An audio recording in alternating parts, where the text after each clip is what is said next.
विषाद के क्षणों में अर्जुन शायद मेरे पास आएगा। जैसा कि जन सामान्य का मनस है, चित्त है, जब हम दुखी होते हैं तो भगवान की शरणागत होते हैं। यही भगवान को लगा कि अर्जुन भी नर है, नर अवतार है। तो जैसे ही ये विषाद में डूबा हुआ है, ऐसे विषाद के क्षणों में निसंदेह ये मेरी ही शरणागत होगा। क्योंकि एक बार का उनका अनुभव है कि वियोग में गोपियों ने जो योग साधा और उस योग की जो पराकाष्ठा थी और उस पराकाष्ठा तक पहुंची गोपियां, जहां बड़े बड़े ऋषि मुनि ध्यानस्थ होकर के जो ध्याता ध्यान ध्येय की त्रिपुटी से परे हैं भगवान श्री कृष्ण, उनको नहीं पा पाए। लेकिन गोपियों ने उनको अपने वियोग की अवस्था में योग साध लिया। वी उपसर्ग को हटा करके योग शेष रह गया और उस योग में ही वो इतनी तल्लीन, इतनी तादात्मीकरण कर लिया कि उस तादात्मीकरण के रहते हुए उनको ये उचित भी नहीं लगा कि हम वृंदावन छोड़ करके मथुरा चले जाएं, जबकि मथुरा 10 किलोमीटर था। किलोमीटर भी ना जा करके उनको लगा कि नहीं, यहाँ जो हम आहा भर रहे हैं उनके वियोग में, यहाँ पर हम जो भी कर रहे हैं उससे हमें जो साधना में जो तल्लीनता, जो लवलीनता, जो विरह की जो अग्नि है, उस अग्नि के द्वारा हम जो आह भर रहे उष्णता, तो उससे हमारे पाप भस्म तो हो ही हो रहे, लेकिन भगवान श्री कृष्ण का भी हमें सानिध्य मिल रहा है। और उस सानिध्य के लिए उन्होंने ये उचित समझा कि हम उनकी विरह में तड़फें तो शायद ज़्यादा निकटता हमें रहेगी। ऐसे ही भगवान श्री कृष्ण को लगा कि जब गोपियों में, वो तो घर गृहस्थी वाली थी, जब उनके अंदर ये पराकाष्ठा थी तो निसंदेह अर्जुन में भी वही स्थिति होगी कि विषाद में वो योग अच्छे से साध लेगा। क्योंकि वो बड़े बड़े धर्म की बात कर रहा था। लुप्त पिंडोदक क्रिया, स्त्री सो दुष्टासु, स्त्रियां वर्णशंकर बच्चे पैदा करेंगी तो कौन श्राद्ध तर्पण करेगा, कौन पानी देगा पितरों को, वो हमेशा हमेशा के लिए नरकवासी हो जाएंगे, उनका उद्धार कैसे होगा। इन सब चीज़ों को देख करके अर्जुन लग रहा है कि वास्तव में बड़ा धर्मात्मा है, बड़े हमारा जो वैदिक धर्म है उसके मानने वाला है और बड़ा धर्मज्ञ बन रहा है। और धर्म की बात करके भगवान ने कहा कि धर्म के बाद तो तीसरा स्टेप क्या होता है, पहले नैतिक यानी कि नीति शास्त्र होता है, फिर धर्म शास्त्र होता है, फिर अध्यात्म शास्त्र होता है। तो उनको लगा कि अब ये अध्यात्म में जंप लगा सकता है, कूद सकता है, छलांग लगा सकता है, क्योंकि धर्म की तो बात कर ही रहा है। जो वो धर्मज्ञ है तो उसको अध्यात्म में तो जाना उसका अंतिम परिणति है ही है। लेकिन जब वो भगवान ने कहा कि इसको अब क्यों ना हम सांख्य योग की बात बताएं, दूसरे अध्याय का नाम है सांख्य योग। सांख्य योग इसीलिए पढ़ा कि इसने जब धर्म की बात कर रहा है तो क्यों ना हम इसको ज्ञान की बात बताएं, और जब ज्ञान की बात बताएंगे तो हो सकता है ये विषाद से बाहर आ जाए, और बाहर आ जाएगा तो ये तटस्थ भाव से, निष्पक्ष भाव से, निष्काम भाव से युद्ध करने में समर्थ हो सकेगा। तो भगवान यहाँ पर सांख्य योग की विवेचना करते हैं द्वितीय अध्याय में। सांख्य का मतलब है सम्यक ज्ञानम इति सांख्यम, सम्यक रूप से जहाँ पर ज्ञान की स्थापना की जाती है उसको सांख्य कहा जाता है। और सांख्य के द्वारा क्या है, एक तरह से आपका आत्म और अनात्म का विवेचन किया जाता है कि आत्म क्या है और अनात्म क्या है, नित्य क्या है, अनित्य क्या है, इन सबका सत्य क्या है, असत्य क्या है, इसका विवेचन किया जाता है। और जब ये विवेचन हो जाता है तो हमारे अंदर का जो मोह है, जो विषाद है, जो दुख है, जो शोक है, वो दूर हो जाता है। और इसी भावना को, इसी संकल्पना को लेकर के भगवान श्री कृष्ण द्वितीय अध्याय में ही सांख्य योग पर आ जाते हैं। सांख्य योग दर्शन शास्त्र में सांख्य दर्शन बहुत पराकाष्ठा का ज्ञान है। तो भगवान को लगा कि यदि ये ज्ञानी होगा, सही रूप में धर्मात्मा होगा, तो ये ज्ञान की बात को समझ लेगा। कुछ लोग बड़े बड़े धर्म की बात करते हैं, लेकिन जब उनसे थोड़ा सा भी तर्क वितर्क या थोड़ी सी बात करी तो वो कहीं ना कहीं धराशायी हो जाते हैं। तो थोड़ा थोड़ा ज्ञान तो सबको है, अल्पज्ञ, लेकिन अल्पज्ञ व्यक्ति भी सर्वज्ञ बनने की चेष्टा करे। तो यहाँ पर भगवान इसीलिए देख रहे हैं कि देखें इसका ज्ञान कितने गहरे में है, कितना आध्यात्मिक पहुँच है। उस पहुँच को देखने के लिए उन्होंने सांख्य योग का शुभारंभ किया, और शुभारंभ करने से उनको लगा कि ये शायद अब मेरे शरणागत सही ढंग से विषाद से दूर आएगा, विषाद से दूर निकल गए युद्ध करने के लिए तत्पर हो जाएगा। लेकिन यहाँ पर प्रथम श्लोक संजय यहाँ बोल रहे हैं, प्रथम अध्याय में हमने देखा था कि वो अपना सारा धनुष बाण गांडीव रख करके रथ के पिछले भाग में बैठ गए दुखी होकर के। लेकिन अब यहाँ पर संजय धृतराष्ट्र को बता रहे हैं सारा वर्णन कि ऐसे ऐसे हुआ, और जब बताया कि वो अपना बाण गांडीव सब रख करके पीछे भाग में दुखी होकर के बैठ गए हैं, इस दुखी मनस से बैठे हैं, तो यहाँ पर धृतराष्ट्र को बड़ी खुशी का अनुभव हुआ कि जो मैं सोच रहा था शायद वही हो गया। मैं तो सोच ही रहा था कि शायद कुरुक्षेत्र है और धर्म क्षेत्र है, वहाँ राजा कुरु ने इतने यज्ञ किए हैं, इतना धर्मज्ञ राजा ने इतना कार्य किया है और इंद्र ने भी वरदान दिया, तो वहाँ जरूर युधिष्ठिर की या अर्जुन की इनकी बुद्धि पलटेगी तो सही।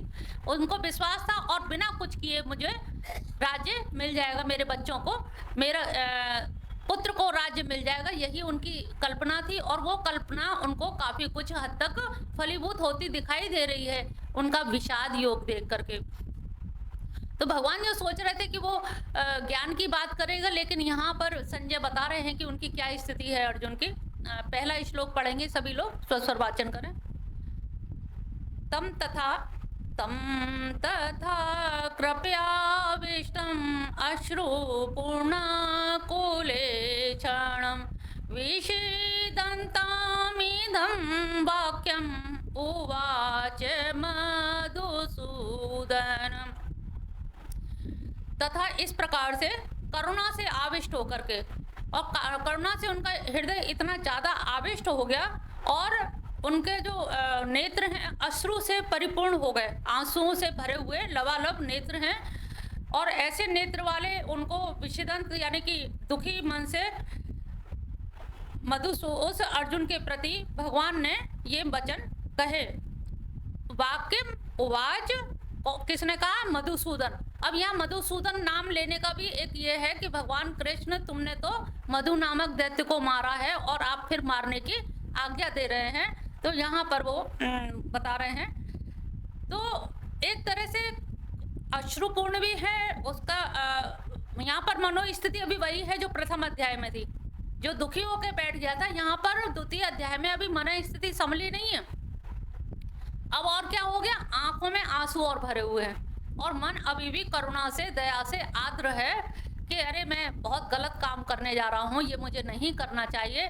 तो भगवान श्री कृष्ण को तो लग रहा था कि शायद ही मेरे पास आके मधुसूदन, मधु माने शहद, रस भी होता है, मधुसूदन ने सोचा कि रस तो मेरे पास है, मुझ में है, और मुझे छोड़ करके ये अपने नाते रिश्तेदारों में रस देख रहा है कि वो नहीं रहेंगे तो मैं क्या करूँगा, उन्हीं की वजह से तो मैं जिंदा हूँ, उन्हीं को तो मैं राज्य जीत के दिखाना चाहता हूँ, उन्हीं के सामने तो मैं जीत होगी तभी मैं राज्य का भोक्ता बनूंगा और तभी मुझे खुशी होगी। क्योंकि खुशी बांटने के लिए खुशी शब्द जो है सापेक्षिक है, सुख या खुशी बांटना हमें दूसरे की जरूरत पड़ती है। पहले भी बताया था, खुशी के लिए दूसरे की जरूरत पड़ती है और दुखी के लिए हम कभी कभी अकेले भी दुखी हो लेते हैं। तो खुशी बांटने के लिए हमें सापेक्षिक शब्द है। सापेक्षिक क्या होता है? जहाँ दो चीज होती है। पैरेलल जब जो दो चीज होती है, जैसे दिन के पैरेलल क्या है? रात, सफेद का काला, जहाँ दो चीज मिलेंगी वो सापेक्ष कहलाएंगी। जहाँ एक होगी जिसका कोई विकल्प, कोई और पर्यायवाची शब्द नहीं होगा, वो निरपेक्ष होगा। तो सापेक्ष और निरपेक्ष का ये क्लियर आप लोग समझ लीजिए। तो यहाँ पर भगवान कह रहे हैं कि मधु रस तो मुझ में, तैत्तिरीय उपनिषद में भी कहा गया है रसो वही सा, उसमें भगवान श्री कृष्ण में ही रस है, रसों के रस समूह है। लेकिन ये ढूंढ किस में रहा है? अपनों में। अपने नहीं रहेंगे तो मजा नहीं आएगा जीतने का, अपने ही मर जाएंगे तो फिर देखेगा कौन, अपने ही नहीं होंगे तो खुश होने वाला कौन है। तो भगवान को भी बड़ा आश्चर्य हुआ कि आदमी का मोह किस हद तक होता है कि भगवान सामने खड़े फिर भी भगवान नहीं दिखाई दे रहे। जब हमारे अपने लोग आ जाते हैं तो हमारा मन कहीं ना कहीं अपनों में उलझ जाता है। अरे भगवान की पूजा तो कल भी कर लेंगे, मिशन में तो कल भी हो आएंगे, अगले संडे हो आएंगे, इस संडे अपने रिश्तेदार आ गए, इनसे मिलना ज़्यादा जरूरी है। इनसे व्यवहार खराब हो गया तो क्या हो गया? माधव से व्यवहार खराब हो जाए तो कोई बात नहीं है, लेकिन इनसे नहीं होना चाहिए, क्योंकि ये हो सकता है आड़े भिड़े वक्त में काम आए, लेकिन ये भूल जाता है जीव के आड़े भिड़े वक्त के लिए तो यही काम आएंगे। कोई समय पे काम नहीं आता, चाहे कितने भी रिश्तेदार नातेदार हो, सब धोखेबाज होते हैं। समय पे अगर आपको ज़रूरत पड़ी है तो जो घर के सामने से निकलने वाला है वो भी पिछली गली से निकल जाएगा। कोई भी आपके हालचाल लेने वाला भी नहीं है। अगर इनकी कृपा है तो वही अपने खड़े हो जाते हैं, अगर इनकी कृपा नहीं है तो कोई अपना भी कोई भी नहीं रहता। तो ऐसी स्थिति में भगवान को लग रहा था ये शायद मुझ में विश्वास करेगा, लेकिन उसका अपने का मोह अभी समाप्त नहीं हो रहा है।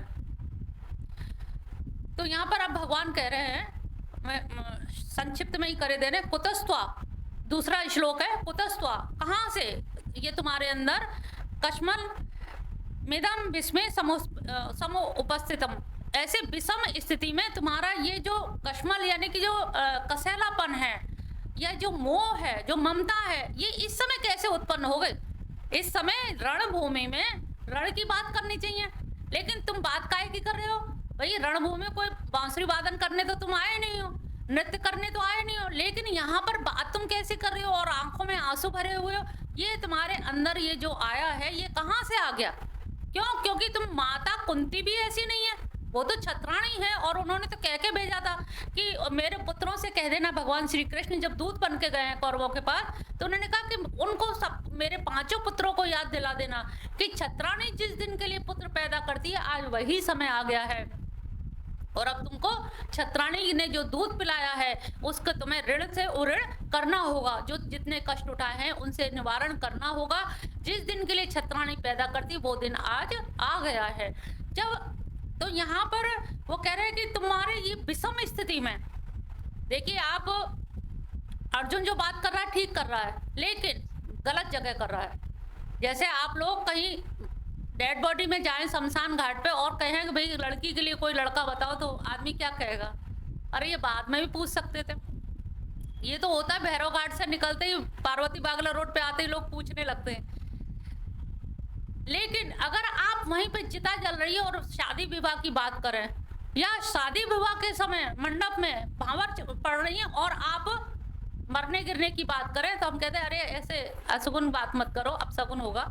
तो समय की बात है, कौन बात किस जगह किस समय करनी चाहिए ये निश्चित होना चाहिए। तो यहाँ पर देश काल परिस्थिति को बताते हुए भगवान कह रहे हैं कि कस्मल किस समय ऐसी जगह पे तुम्हारी ये विचार आ रहे, ये कैसे आ गए, कहाँ से आ गए, और ये विचार कैसे अनार्य, ये तो अनार्य लोगों के द्वारा सेवित है और इससे अपकीर्ति भी होगी, अपयश और तो होगा ही होगा, स्वर्ग की भी प्राप्ति नहीं होगी और ये आर्यों के द्वारा सेवित मार्ग नहीं है।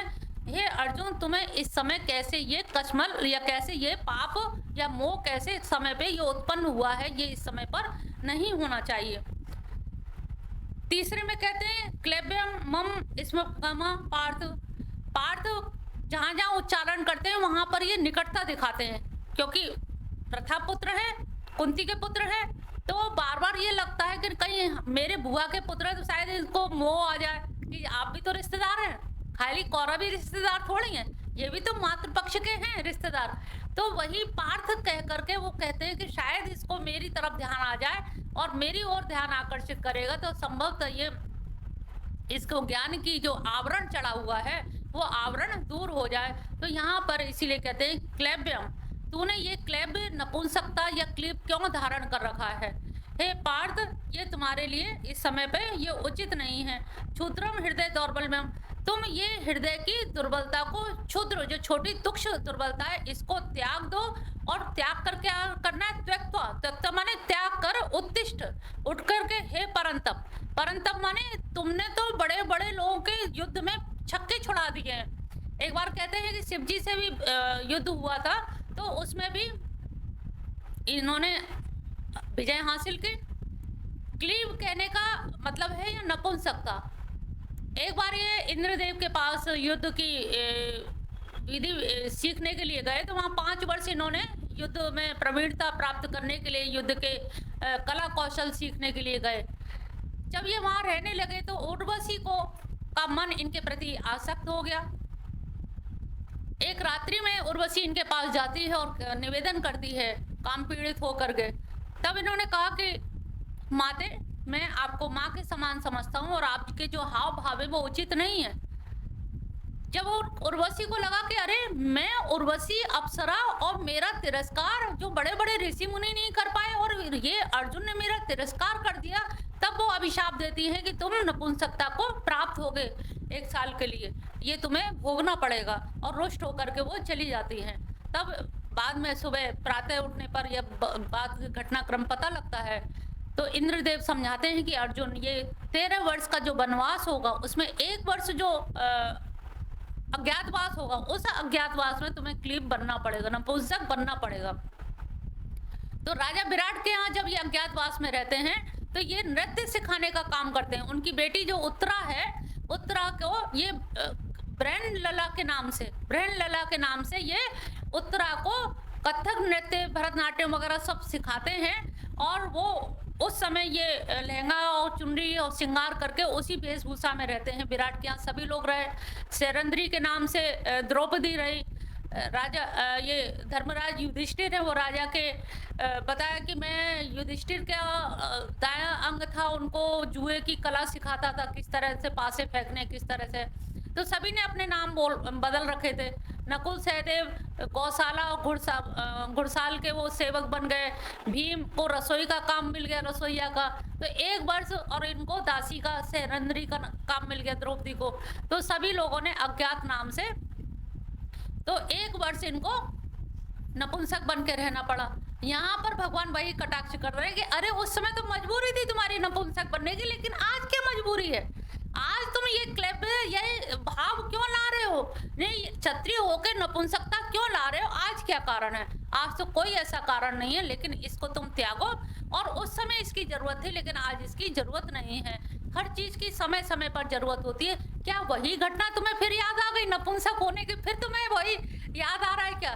क्या वही भाव आ गया है? क्या है ऐसा? इसलिए तुम त्यक्ता माने त्याग करके उत्तिष्ठ, उठो। और हे परंतप, यानी कि परंतप, तुम तो बड़े बड़े लोगों से जब युद्ध लड़ लेते हो तो तुम्हें तो कोई युद्ध का हारने का तो कोई डर नहीं है। तो जब शंकर जी से तुमने युद्ध लड़ लिया तो फिर बाकी के कौरव तो बहुत छोटे हैं।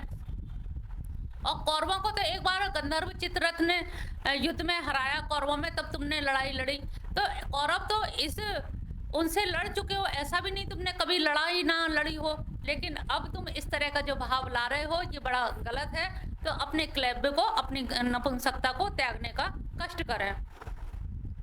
चौथे अध्याय में जब ये कहते हैं कि अब तो उठ जाओ, तुम क्लीब क्यों बनने, चौथे श्लोक में कहते हैं, अर्जुन बोले, कथम भीष्म अहम संखे द्रोणम चा मधुसूदन। हे मधुसूदन, कथम, कैसे, मैं भीष्म, अहम भीष्म, संखे माने रण में, मैं रण में भीष्म के प्रति और द्रोण के प्रति, हे मधुसूदन, मैं कैसे युद्ध कर सकता हूँ।